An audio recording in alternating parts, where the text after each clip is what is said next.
ಹೊಲದಲ್ಲಿ ಗಾಂಜಾ ಬೆಳೆದ ವ್ಯಕ್ತಿಯನ್ನು ಬಂಧಿಸಿದ ಗೋಕಾಕ್ ಪೊಲೀಸರು. ಗೋಕಾಕ್ ತಾಲೂಕಿನ ಸಮೀಪದ ಬೆನಚಿಮರಡಿ ಗ್ರಾಮದ ಹೊಲದಲ್ಲಿ ಗಾಂಜಾ ಗಿಡ ಬೆಳೆದಿದ್ದ ವ್ಯಕ್ತಿಯನ್ನ ಗ್ರಾಮೀಣ ಪೊಲೀಸರು ಬಂಧಿಸಿದ್ದಾರೆ. ಬಂಧಿತನನ್ನು ಬೆನಚಿಮರಡಿ ಗ್ರಾಮದ ಅವಣ್ಣ ಸಿದ್ದಪ್ಪ ತಪಸಿ ಎಂದು ಗುರುತಿಸಲಾಗಿದೆ. ಆರೋಪಿಯಿಂದ ಸುಮಾರು 13 ಕೆಜಿ ಗಾಂಜಾ ಗಿಡಗಳನ್ನು ವಶಪಡಿಸಿಕೊಳ್ಳಲಾಗಿದೆ.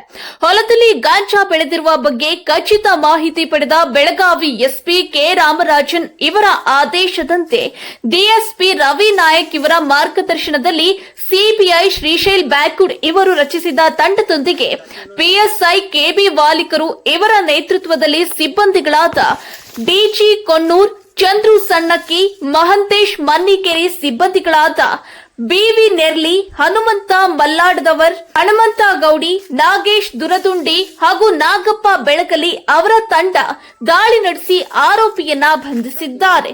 ಈ ಸಂಬಂಧ ಗೋಕಾಕ್ ಗ್ರಾಮೀಣ ಪೊಲೀಸ್ ಠಾಣೆಯಲ್ಲಿ ಪ್ರಕರಣ ದಾಖಲಿಸಿಕೊಂಡು ಆರೋಪಿಯನ್ನು ನ್ಯಾಯಾಂಗ ಬಂಧನಕ್ಕೆ ಒಪ್ಪಿಸಲಾಗಿದೆ.